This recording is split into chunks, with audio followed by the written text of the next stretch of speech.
अस्सलाम वालेकुम नाज़रीन, आप देख रहे हैं हॉट व्यूज़ और मैं हूं आसिफ खान। आज हमारे प्रोग्राम में जो मेहमान शख्सियत मौजूद हैं वो सबक अनमन ताजरान के सदर भी रह चुके हैं और यूसी 24 में पीटीआई के सदर भी हैं, मुख्तार सती साहब। तो आइए उनसे बात करते हैं। अस्सलाम वालेकुम। मुख्तार सती साहब, सबसे पहले मैं आपसे ये जानने की कोशिश करूँगा कि आप अपने ख़ानदान में पहले फ़र्द हैं जो सियासत में आए हैं या इससे पहले भी आपकी फ़ैमिली के कुछ लोग सियासत में आए हैं? जी, मैं अपनी फैमिली का पहला शख्स हूँ जी जो सियासत में आया है। इससे पहले हमारी फैमिली में कोई ऐसा बंदा नहीं था जिसने सियासत की हो या कोई इलेक्शन लड़ा हो या किसी किस्म की भी कोई सियासत की हो। बाकी ये है कि वोट्स वगैरह तो देते रहे हैं, ठीक है, या किसी न किसी पार्टी के साथ। ज़ाहिर बात है, हर बंदे का अपना अपना ताल्लुक होता है। तो हमारी फैमिली भी जो है वो किसी न किसी पार्टी के साथ ताल्लुक़ रखती थी नज़रियाती तौर पर। लेकिन ये है कि जो इलेक्शन वगैरह या सियासत में बाकायदा किसी ने आज से पहले, मेरे से पहले किसी ने कदम नहीं रखा था। क्या स्टूडेंट लाइफ में कभी आपको शौक़ पैदा हुआ कि जो मैं सियासत में आऊँ? जैसे नहीं, मैं स्टूडेंट लाइफ में कभी भी सियासत नहीं की है जी। बिल्कुल अपनी पढ़ाई की तरफ तवज्जो दी है, पढ़ते रहे हैं, स्कूल में भी और कॉलेज में, यूनिवर्सिटी तक मैं गया हूँ, लेकिन यह सियासत के साथ कोई ताल्लुक नहीं था। हाँ, बल्दियाती इलेक्शन जब बल्दियात थे हमारे इलाका जो है, मैंने पहली दफ़ा जो है वो 2001 में जब परवेज़ मुशर्रफ साहब का दौर था तो नाज़म और नायब नाज़म के इलेक्शन हुए थे, तो उस वक्त मैंने नायब नाज़म का इलेक्शन कंटेस्ट किया था। अच्छा। यूसी 24 से, तो ये फर्स्ट एंट्री थी मेरी जी।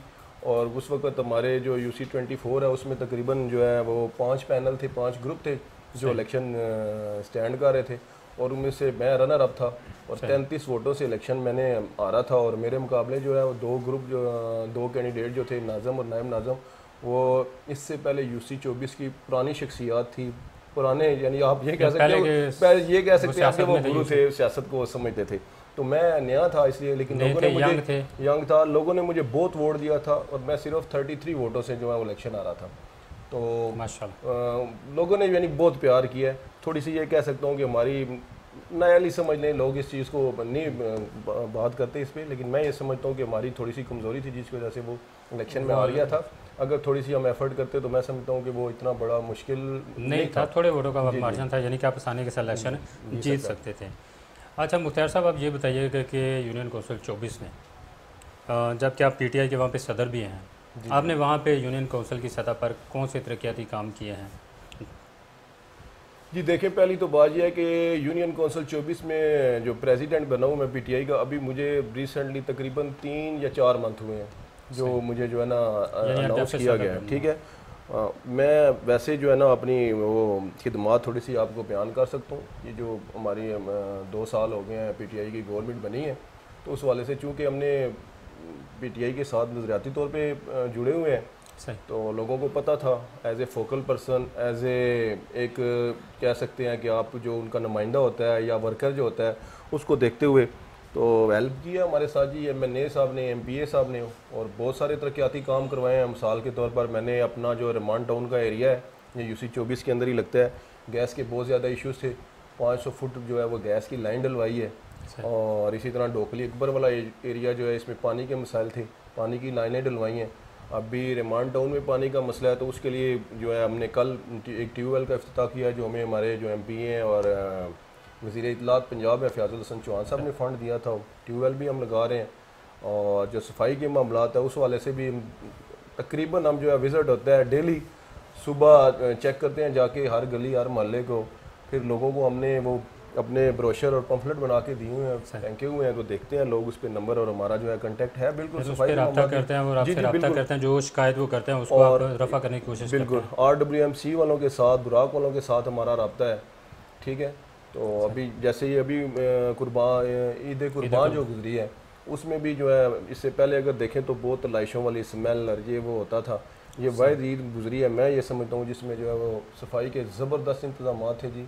पहले दिन ही बारिश भी काफ़ी हुई, बिल्कुल, लेकिन पहले दिन ही जो है ना ये जो सेंट्री वर्कर थे, बुराक के थे, RWMC के थे, इन्होंने बहुत सारा ताउन किया। हम भी साथ घूमते रहे उनके साथ, और जाके जहाँ जहाँ देखा है कोई शिकायत है, कोई गिला है, तो बिल्कुल उसको हमने दूर किया, और ज़बरदस्त इस मतलब सफाई के मामला थे जी। मैं तो सेटिस्फाई हूँ, और लोगों ने भी जो है ना बड़ी अप्रिशिएट किया जी। ज़ाहिर अगर आपने अवाम की नुमाइंदगी करनी है, अगर अच्छे काम करेंगे तो वही तो ही अवाम आपको वोट देंगे, आपके पीछे आएंगे, वरना अवाम बाशऊर है, वो हर बंदे को अच्छी तरह जानती है और फिर ही उसकी सपोर्ट करती है।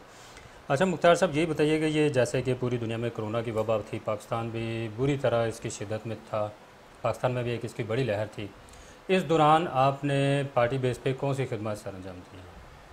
देखिए जी, मैं अगर अपना बयान करना चाहूँ तो वो एक अलहदा है, और अगर पार्टी का आप कहेंगे तो वो पार्टी वाली चीज़ें तो फिर वो मैं उसको अलहदा बयान करूँगा। लेकिन फ़िलहाल मैं अपनी जो फ़र्दन जो मैंने अपने तौर पे की थी इंडिविजुअली, वो उसको मैं थोड़ा सा बयान करना चाहूँगा कि जो कोरोना वबा जब शुरू में आई है तो मैंने देखा है कि अपनी यूसी के लोगों के हालात जो है वो लॉकडाउन हो गया है, लोग घरों में बंद हैं और जो एक कशमकश के हालात थे, तो उस वाले से फिर मैंने जो है ना अपने यूसी के जो दोस्त थे चंद एक, उनको इकट्ठा करके मैंने कहा यार कि मुझे लगता है कि हमें कुछ इन लोगों के लिए करना चाहिए। तो फिर उस वाले से मैंने पहले अपने से स्टार्ट किया, ठीक है, और मैंने कहा जी मैं 100 घरों के लिए जो है ना वो पैकेज एक तैयार करता हूँ, उसमें चीनी है, उसमें पत्ती है, उसमें जो भी किचन की चीज़ें, हाँ किचन की चीज़ें हैं, प्लस आटा है। ये हमने एक पैकेज बनाया है घर के लिए राशन का, ठीक है, और 100 का मैंने बनाया था और अल्हम्दुलिल्लाह फिर जो है वो करते करते 350 घरों का हमने जो है वो दिया है। वो तो जैसे ये ना कि आप चले और लोग मिलते कि कारवा बनता गया होगा आपके। हाँ जी, तो नाज़रीन मिलते हैं एक छोटी सी ब्रेक के बाद।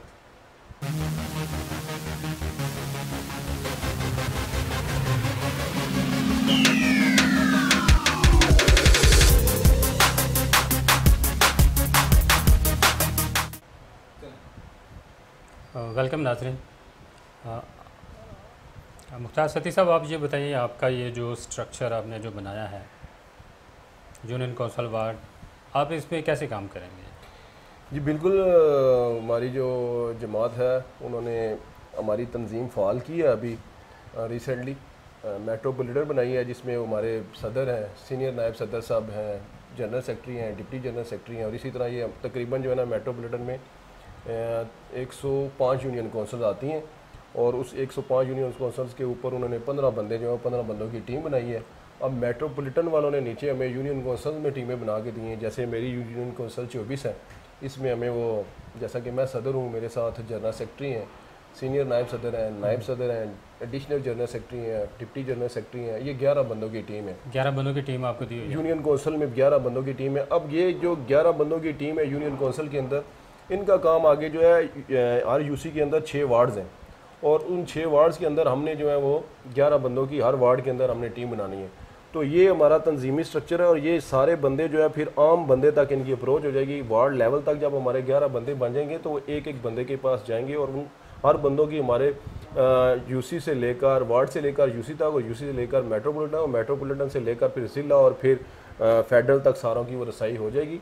और बाकी जो अभी जो बलदियाती निज़ाम अनाउंस हो रहा है वो भी इसी तरीके से है कि वो सारा जो है फ़ंड भी बलदियाती सिस्टम में देंगे, और इंशाल्लाह बिल्कुल जो है वो अवाम की खिदमत की जाएगी, और सारा राब्ता जो है इस तंजीम के हवाले से लोगों का ऊपर तक हो जाएगा। जी, यानी वार्ड में जो आप एक एक जो बंदा है वहाँ से वो हर बंदे की अप्रोच आसानी के साथ हो जाएगी, और वो फिर ऊपर तक उनकी बात को पहुँचाएगा ताकि वो आसानी से हल हो सके। जी, आप ख़ुद भी यूनियन कौंसल 24 में बलदियाती इलेक्शन में उम्मीदवार हैं, तो पीटीआई के आप उम्मीदवार हैं, क्या पीटीआई के प्लेटफॉर्म से लड़ेंगे इलेक्शन?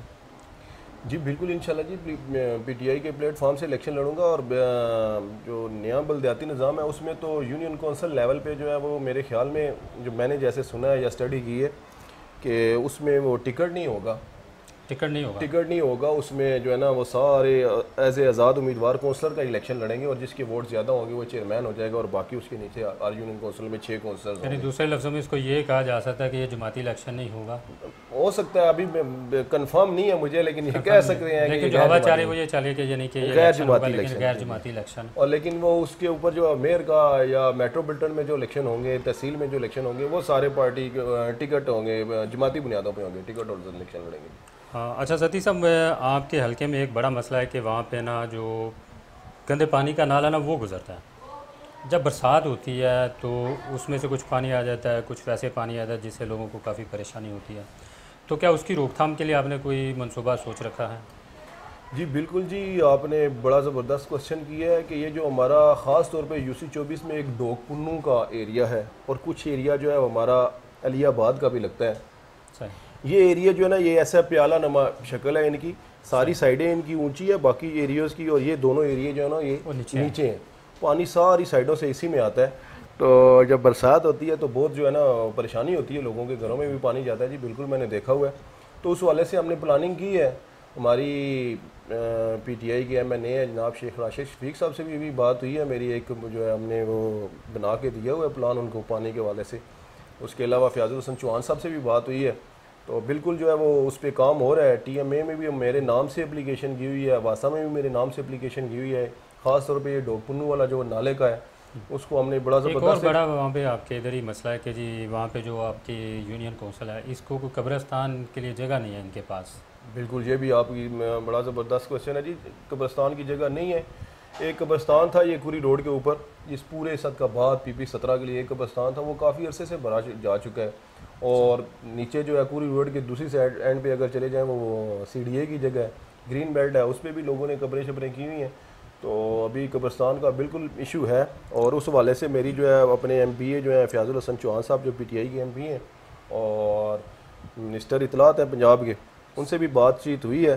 तो वो कह रहे हैं जी इस पे लगे हुए, हम वर्क कर रहे हैं कब्रिस्तान की जगह के लिए वो वर्क कर रहे हैं जी। चौहान साहब वर्क कर रहे हैं, इंशाल्लाह कोई ना कोई उसका हल ज़रूर देंगे, मुझे उम्मीद है उनसे जी, इंशाल्लाह ज़रूर देगा। आपके यूनियन कौंसिल में सरकारी स्कूल भी कोई नहीं है? बिल्कुल, सरकारी स्कूल जो है अगर देखा जाए तो सरकारी स्कूल हमारी यूनियन कौंसिल में नहीं है, लेकिन इसके साथ मुलिका जो है ना बिल्कुल जुड़ती हुई बाउंड्री है हमारी यूनियन कौंसिल 23 के साथ। उसमें गवर्नमेंट कॉम्प्रिहेंसिव स्कूल है, गवर्नमेंट जामिया स्कूल, लड़कियों के लिए भी है और लड़कों के लिए भी है, दोनों अलग अलग हैं और काफ़ी गुंजाइश है उनमें। और पीने के पानी का इशू है और गैस का भी इशू है, इस पर भी कोई आपने वर्क किया है कि ये भी चीज़ यहाँ के जो मकामी लोग हैं इनकी बुनियादी सहूलत है और वो इससे महरूम है? जी, ये पानी के जो मसाइल हैं, पीने के पानी के ख़ास तौर पर मसाइल ये गर्मियों में बहुत ज़्यादा हो जाते हैं जी। डोगपुन्नू में अभी बहुत शिकायत थी, फिर ट्रांसफार्मर चौक वाला जो हमारा एरिया है, रिमांड टाउन वाला जो हमारा एरिया है, अलियाबाद वाला जो एरिया है, इसमें काफ़ी शिकायत थी। लेकिन उस वाले से अभी रिसेंटली हमने जो है ना इफ्तिताह किया है, कल या 1-2 दिन पहले रिमांड टाउन में एक ट्यूबवेल लगाया गया और उसके अलावा एक खजूर वाली गली में भी ट्यूबवेल जो है वो मंजूर हुआ है, फयाजुल हसन चौहान साहब ने दिया है। इसके अलावा मेरी शेख राशिद साहब जो हमारे एमएनए पीटीआई के, उनसे बात हुई थी। वो कह रहे हैं जी खानपुर डैम से जो है ना हमने कोई मंजूरी की हुई है, वो प्रोजेक्ट थोड़ा सा लंबा है, वो पिंडी पूरी के लिए जो है ना वो पानी का मसला इंशाल्लाह हल हो जाएगा। बड़ी ज़बरदस्त उन्होंने बात की थी कि खानपुर डैम से हम बड़ी लाइनें लेके आ रहे हैं, ठीक है, तो उससे भी मसाइल हल होंगे। वो इसलिए वो कह रहे हैं कि जी जब हम ट्यूबवेल लगाते हैं तो जो ज़ेरे ज़मीन पानी की सतह है वो फिर वो तो नीचे चली जाती है, नीचे चली जाती है, बहुत सारे ट्यूबवेल। तो उस वाले से जो है ना उन्होंने वो खानपुर डैम से भी जो है ना पहले भी लाइनें आई हुई हैं, लेकिन वो अब कोई बड़ा मंसूबा कर रहे हैं, तो उस वाले से बड़ा पाइप डालेंगे ताकि पानी की ज़्यादा वो इंशाल्लाह मसाइल हल हो जाएंगे पिंडी के। और ये ट्यूबवेल भी गैस का मसला यहाँ पे, तो इस पर भी कोई आपने किया अभी तक? जी, गैस वैसे तो गैस लगी हुई है यूनियन कौंसिल 24 में, हर घर में लगी हुई है, लेकिन प्रेशर सर्दियों में जो है ना वो प्रेशर, गैस का प्रेशर बहुत कम हो जाता है। और बाज़ औक़ात ऐसी जगह भी हैं, ऐसे एरियाज़ भी हैं जहाँ पर ना होने के बराबर होता है। तो उस वाले से मैंने जो है एक हमारा एरिया था अलियाबाद का, रिमांड टाउन का एरिया था, उसमें मैंने चौहान साहब की मदद से जो है वो 500 फुट गैस जो है लाइन डलवाई थी, उनका मसाइल हल किए हैं। बाकी एक अप्रूवल हो रही है हमारी तकरीबन, उस पर भी वो एप्लीकेशन दी हुई है, 70-80% काम हो चुका है। ये अलियाबाद वाली वो तकरीबन 1000 फुट लाइन जो है वो पूरी रोड से उन्होंने अप्रूव हो जाएगी। इसी तरह एक जो है हमने कनेक्शन पूरी रोड से ये डोगपुन्नू में करवाया था। तो काफ़ी सारी कोशिश की है जी, कुछ रहते हैं मसाइल, इंशाल्लाह लगे हुए हैं, 2 साल हुए हैं। और इख्तियार जब बल्दियाती नुमाइंदों के पास आएंगे तो फिर इंशाल्लाह और ज़्यादा जल्दी काम होगा, और जल्दी। और जी तो नाज़रीन मिलते हैं एक ब्रेक के बाद।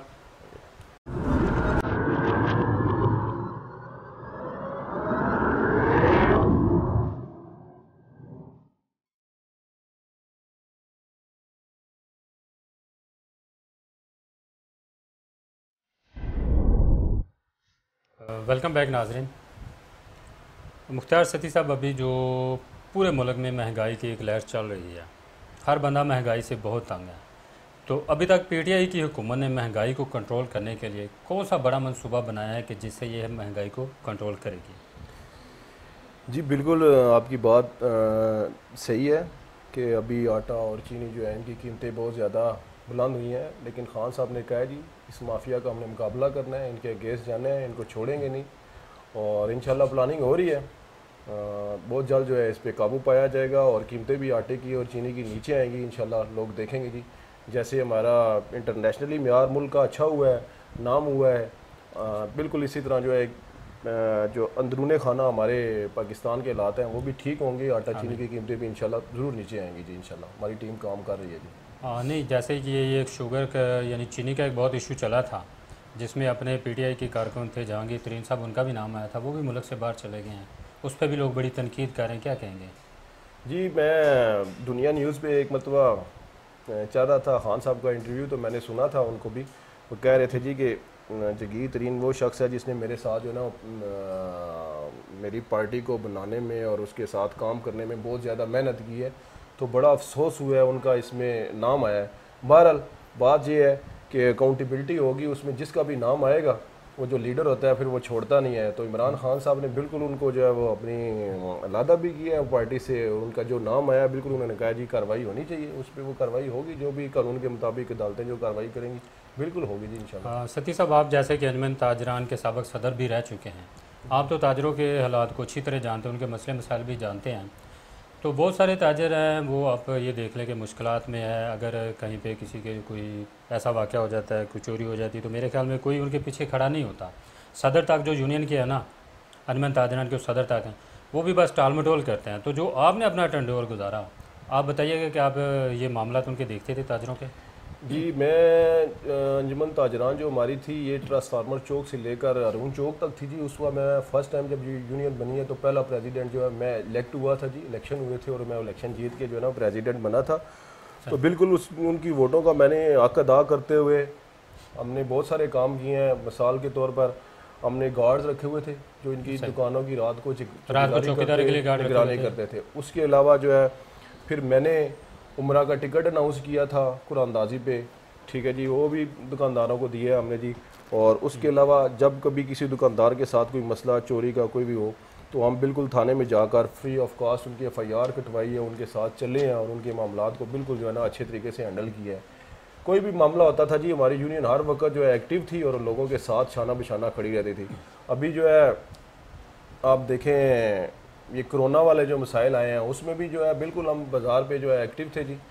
मेरे जो बाकी सबका साथी थे बिल्कुल साथ थे मेरे, और उन्होंने जो भी हो सकता है दुकानदारों के साथ उन्होंने हेल्प की है, काम किया है। और अभी भी दुकानदार हमारे साथ हैं, जो ताजर हैं वो बिल्कुल हमारे साथ हैं और हम ताजरों के साथ हैं जी, उनके शाना बिशाना खड़े हैं। जब भी कोई काम होगा, जब भी कोई मसला होगा तो इंशाल्लाह बिल्कुल हम उनके साथ होंगे। यानी अगर वो आपको किसी प्लेटफॉर्म पे बुलाता है तो आप वहाँ पे उनके साथ बिल्कुल इंशाल्लाह बिल्कुल ज़रूर जाऊँगा जी, मैं उनके साथ हूँ। सती साहब ये बताइएगा कि वज़ीर-ए-आज़म पाकिस्तान इमरान खान साहब की तरफ से अभी भी अवाम को ये कहा जाता है कि जी थोड़ा सब्र करें, थोड़ा सब्र करें, थोड़ा सब्र करें।